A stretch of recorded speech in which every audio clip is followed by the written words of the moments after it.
Good morning. It's 4 degrees out this morning. A little chilly this morning, but it's supposed to warm up and be almost 40 today. So I'm looking forward to that. It's supposed to have full sun. That's another nice morning. So it's going to be a good day, a little brisk. I've been judging the cold mornings by Azalea. Her whiskers are frosty. You know it's cold. She had frosty whiskers this morning. So now we're working on another feed storage system. I ordered some bins. I was online searching to see what I could come up with for feed storage for a decent amount of bulk, but not a huge amount. Like I want to be able to store like 250 pounds of each feed that we need, but I don't want to have a ton. So that's what these are going to do. So let's get them open. I have a couple of ideas of how I want to customize them a little bit more, because you know me, I can't just leave things alone. I got to make them a little different. That's what we need to do to these. We just made a list of the things that need to get done and checked off before the animals can get moved in.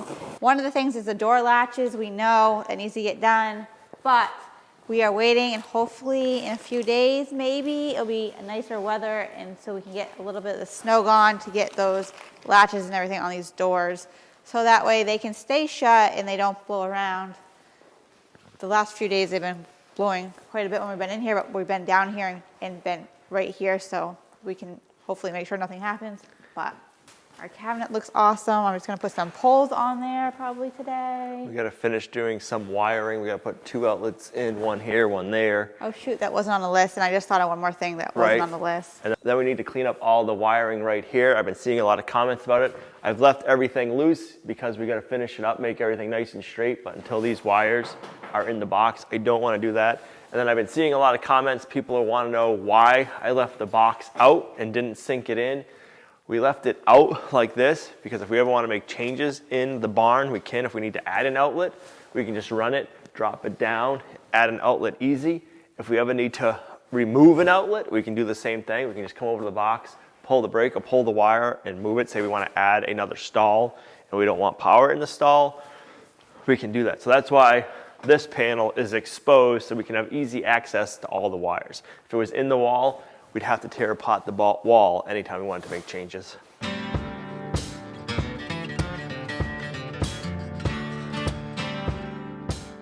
Okay, let's see what you got.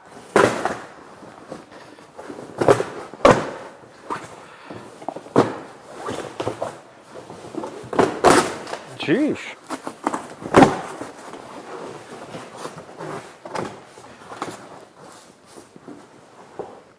I got scared there for a second. I thought that was a hole, but it's just the way they pack it all in. Yeah, we don't want a hole. Where did you see a hole? Oh, yeah.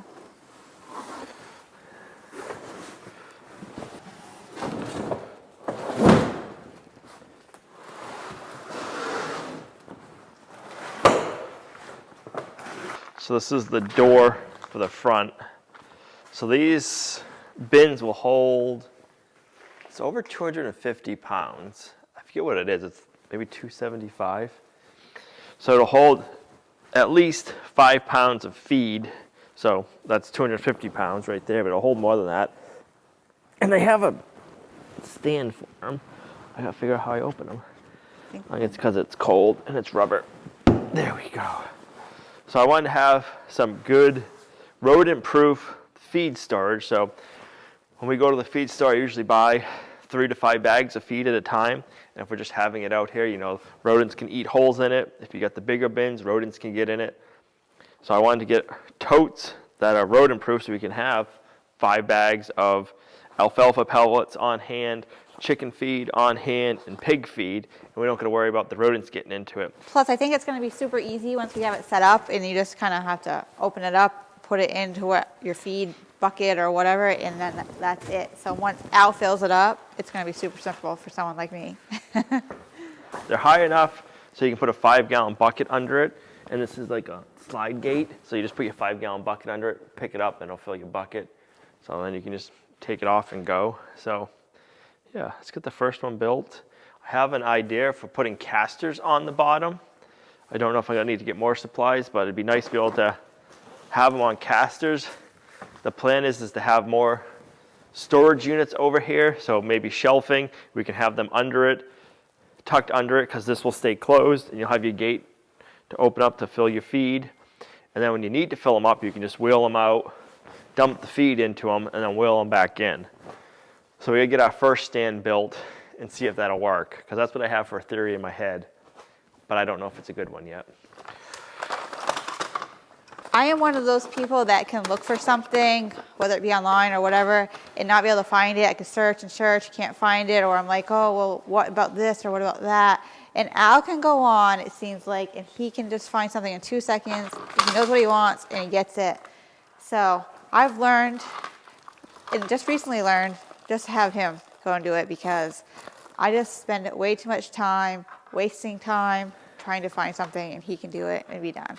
All right, I gotta go into the shop and grab some tools. But on the way, let's get the smoker going, because I wanna get that preheated and finished seasoned. And then I'm gonna smoke a chicken in it today.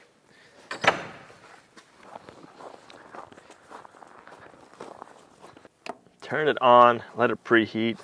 We'll get some wood chips inside while we're getting our tools, and then we'll get the smoke chamber going. Yeah, I'm excited to get our first chicken cooked in it. All right, we'll put some beech wood chips in here.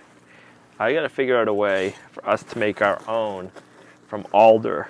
We have a ton of alder around here, and alders are really good for smoking. But we gotta be able to make chips, and we gotta be able to make them so they're dry. You only need a few handfuls.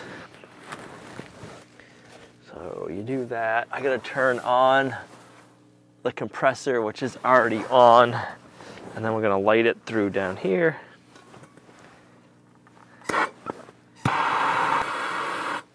So that lights it. The compressor pushes it through and brings the smoke inside the cabinet, and then it'll get in the cabinet, it'll come out the chimney. So it's on high right now. I'll let that stay going for a few minutes, and then I'm gonna turn it down. Do they all have? They do. Okay, so it doesn't matter what direction you put them. They all have holes on each side, so they're non-directional.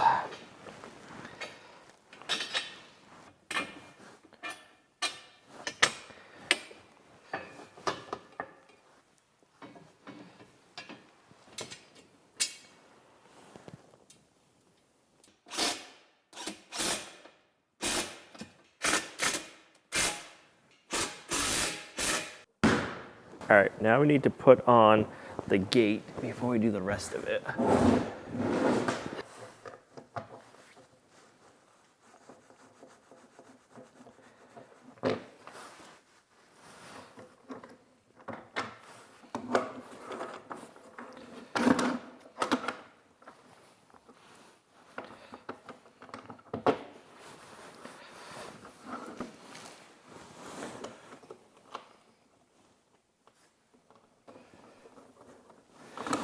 All right, let's shut the gate. There is a bolt to put in so you can lock it. You're gonna have to do one job. What's that? You're either gonna have to hold the wrench or use the impact. Which one do you want me to use? I'll have you on the inside with the wrench. I was thinking I wanted to be on the outside. So that I am not responsible for breaking anything, I'm just gonna hold the wrench. Okay, use that side. Okay.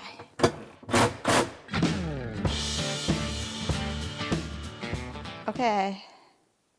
Oh, I'm just on Facebook Marketplace looking at new things to buy. What? I don't know. I'm always looking. You never know what you can find. Hope you find me good things. I got a walk-in cooler. Yep.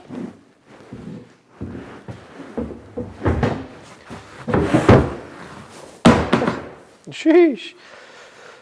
Oh, that's cute. Like that. So now we gotta think about putting wheels on it.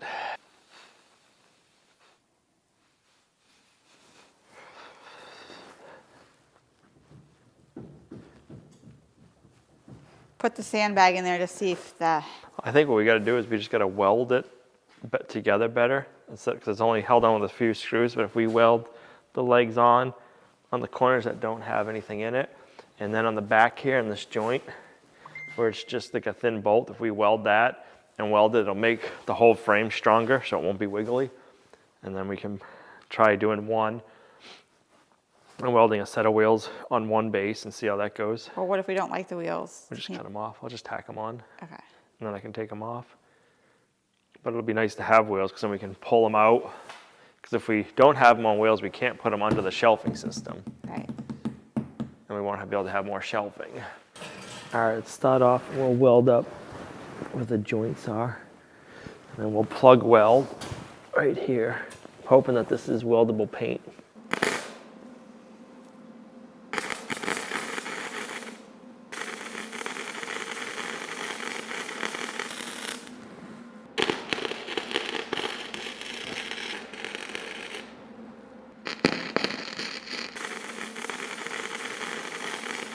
That'll make it a lot stronger. Let me do the other side.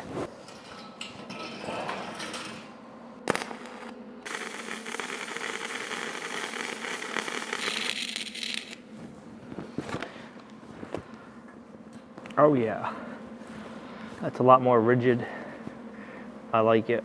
If we were just leaving it stationary, it would be fine the way it was, but we're gonna be putting wheels on it and rolling it around. I just wanted to make sure that this frame was a lot, yeah, just more rigid, I guess would be the way to put it. So we got it welded up on the top legs, spot welded in the holes that they had left over.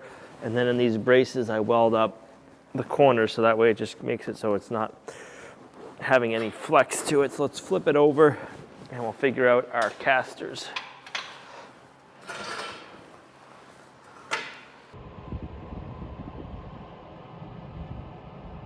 First time smoking on our Dravos International Smoker. We're gonna do a whole chicken hot smoked at 120 degrees Celsius, 248 Fahrenheit.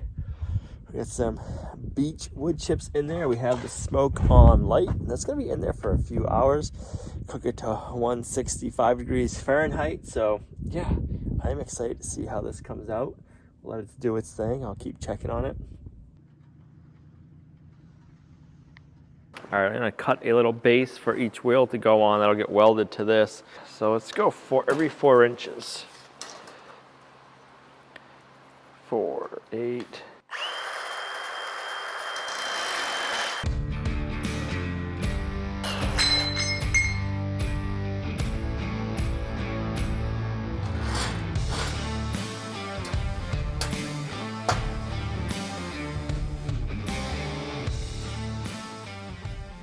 All right, so before I build the next ones, I am going to grind up every area where I know I'm going to be welding.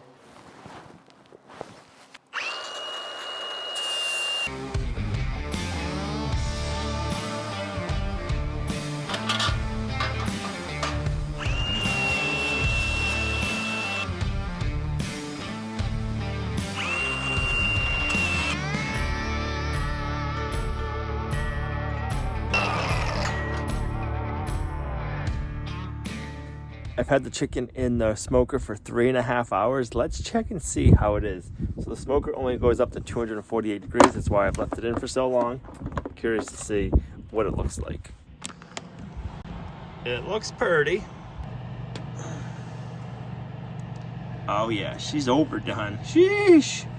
I wonder how long ago it was done. I'm gonna have to get a Bluetooth meat thermometer that I can put in there and then check it with my phone. Because yeah, I mean, it's way overdone. 165 is done, 200. Yeah, let me go get a container to put it in and then we'll get it up to the house and it's gonna make a delicious dinner. It feels nice and tender, so that is good. I didn't season it. I just put it in saltwater brine overnight. So that way it'd be defrosted. So I wanted to see what it tastes like just smoked from the smoker before we do any kind of like rub or anything. I just want to see what it tastes like out of the smoker, natural. So I'm gonna go get a container and then I'll meet you back up at the house.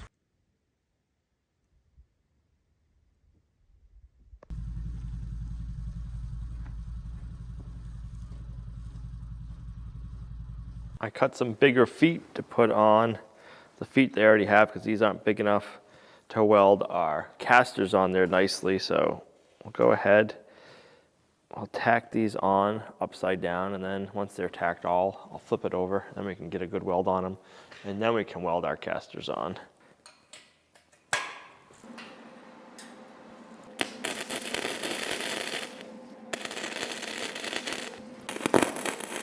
Ooh, that's a hot.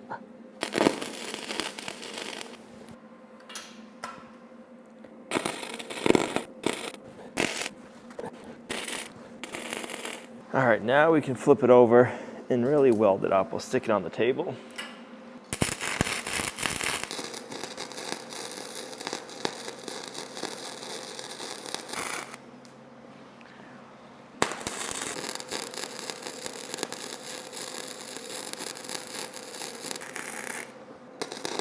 Al picked us out some heavy duty handles for our drawers here. So I'm gonna go ahead and get them on each one. So this will be ready. We have a couple more containers that we're waiting on. So that will be, once they come in, we can just throw them in. So then we just need to be, once we're in here, we add the feed. So this is really nice. I like it a lot. Let us know what you think. All right, it's a little noisy in here. I got the exhaust fan going to get any fumes out, and the welder's kind of noisy. So let's get this down. I got all of the little extender plates, whatever you want to call them, feet, tacked on and welded on. It should be more than sufficient for what we need. Now we're gonna weld on the first set of casters and see how that goes. Once it warms up, which won't be today, we'll have to kind of clean up and just spray paint these frames a little bit nicer, but it's too cold to do that today, unfortunately. All right, so we have 2 swivel casters and 2 not swivel casters. So they're almost exactly the same size as this middle section here. So if I keep it lined up with that, that would be good. And then you're just gonna kind of keep a top so they'll all be the same. So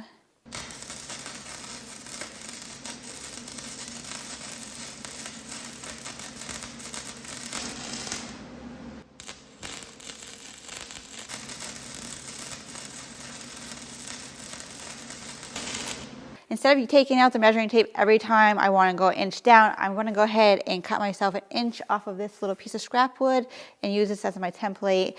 I think that will work good, and that way I don't have to keep messing around and getting the measurement. I'll have it, and I can get these on faster.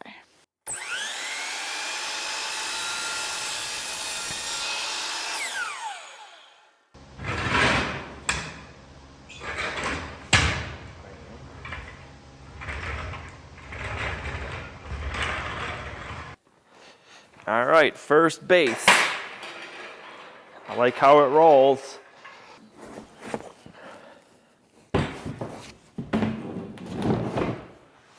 Bam. Rolls around nicely. Fill it up. Shut it. Get your bucket under here, under your little screw. Boom. I like that. This summer we're gonna have quite a few little painting projects to do here in the barn. We got trim we gotta paint. Inside of some of the doors we're gonna have to finish. All of the areas where I welded we'll have to just clean up and grind and paint. We can't do any of that right now. It is too cold, so that'll be a summer/spring project. But yeah, that's gonna be nice. All right, you can tell I've been hanging around with Al too long because now I made 2, I call it templates, but I guess they're jigs. So I have it for my top measurement and my side. So if I use these and I use it on every single one, they should be all the same. So the only thing that's gonna make it look off, if I do it correctly, is if they're not sitting exactly right, but it is a concrete floor and everything's not gonna be 100%. But this is gonna be hopefully exactly. So I'm gonna use this. So this one is pretty much already set, but once I get my other ones.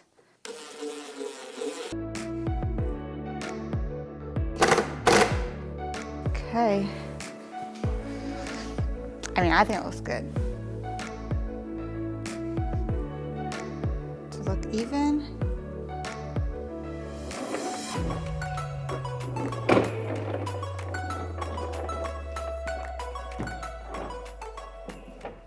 So that one looks good. Now I'm gonna go ahead and do the rest of these, get those knocked out, get them back in. Then we just wait for the bins to come in, and then eventually we'll fill them up with feed or minerals, and it'll be good.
Now that we have the other two put together, it's time to weld them up. Welding them up just makes them so much more rigid. Like right now, there's just so much flex.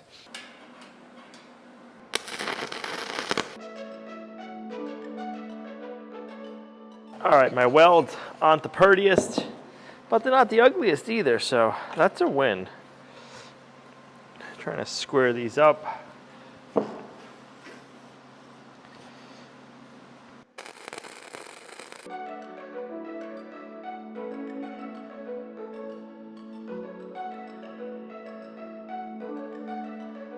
Let's weld the wheels on.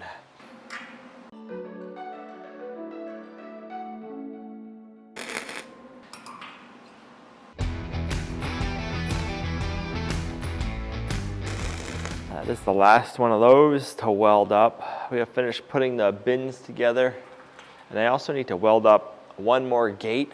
Tractor Supply actually had the other gate come in, so I went and picked that up last night. We've been making rolling pocket gates for our gates. So what we're doing is we're taking the clamp off that has the hinge. We're putting that on the end.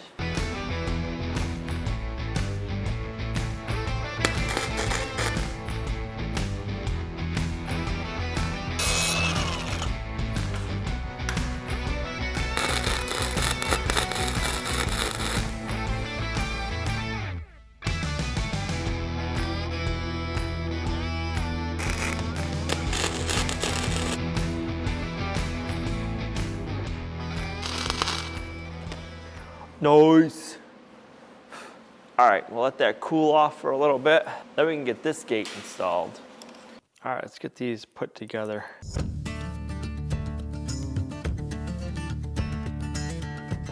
Bam. Oh. Man, I am getting excited to use this barn. Once it's all done, we're so close.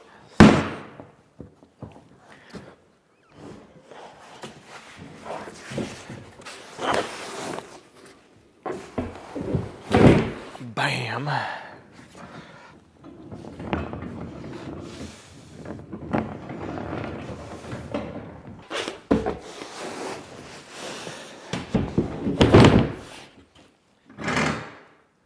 Oh, wrong way. I want to have the front of these going the way that the swivel wheels are. There we go. That's much better.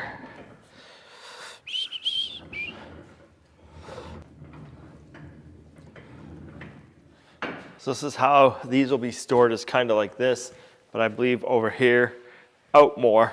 We're working on getting some shelving, and then we'll have shelving here, and then another shelving unit over here, and these will be in it. We'll be able to have the grain, and then above it we'll have shelves. Yeah, I like it. All right, so right now you have this little thumb screw. You gotta screw in and out if you wanna lock this shut. It's kind of a pain in the butt. So I need your help because I want to design something that will go up. So that'll go up here in the angle iron. You can slide it over this way, slide it over, and it'll lock it in place. And then you slide it back this way, and you can open your gate, close it, slide it back, latch it so nothing can open it. But the issue is this is a 90-degree corner, and this is at an angle. So give me some ideas of how to do this. Because that would be super easy if it was just a slide. I could just go boom, lift it, and then close it, slide it back, and it would stay in place, but it has to be able to stay like that. Because I want this to be easy and convenient, where putting this thumb screw in is you got to line this back up, find it just right, make sure you're lined up, and then do that. Or if you have a different idea for a latch system, let me know too. It doesn't have to be a slide. This is what I had thought about at first. All right, if I did this right, this gate should go in. It should have a stop, so it can't go in too far. Should have a stop so it can't slide out too far. Let's see.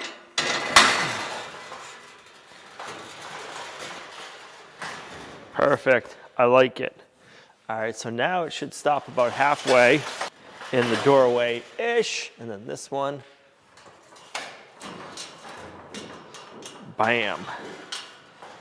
And we'll just chain them together, and we're ready to lock them.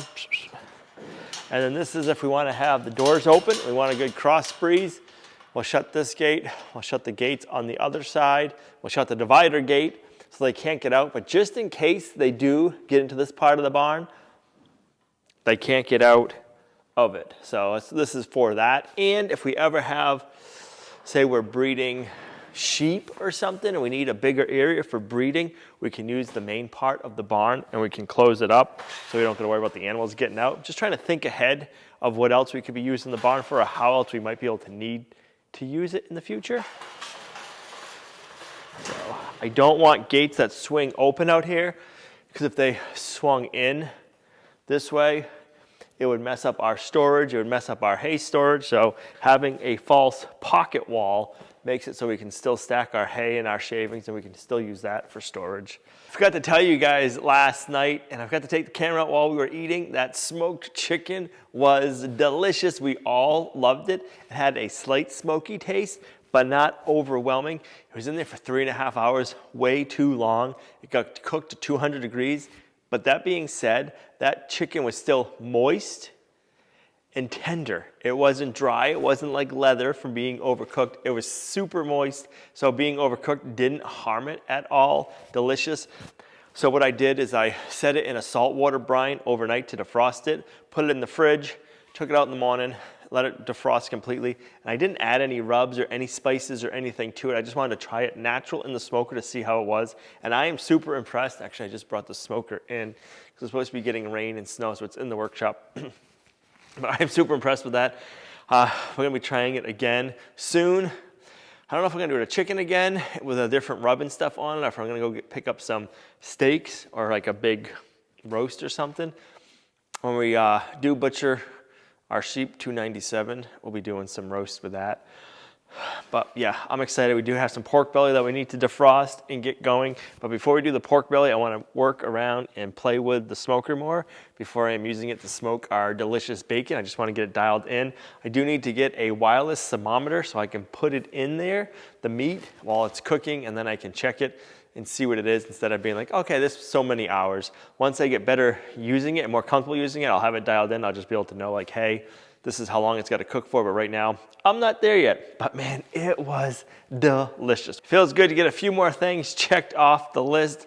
Gina got the handles on. Those look really good. We still need to figure out how we want to finish those and antique them. Leave it in the comments down below and give us your best suggestions. But this is where we got to end this video. Thanks for coming along on our homesteading journey. You guys are a huge blessing to us in our homestead. If you liked the video, give it a thumbs up, subscribe, and we'll see you right back here in the next video. Bye.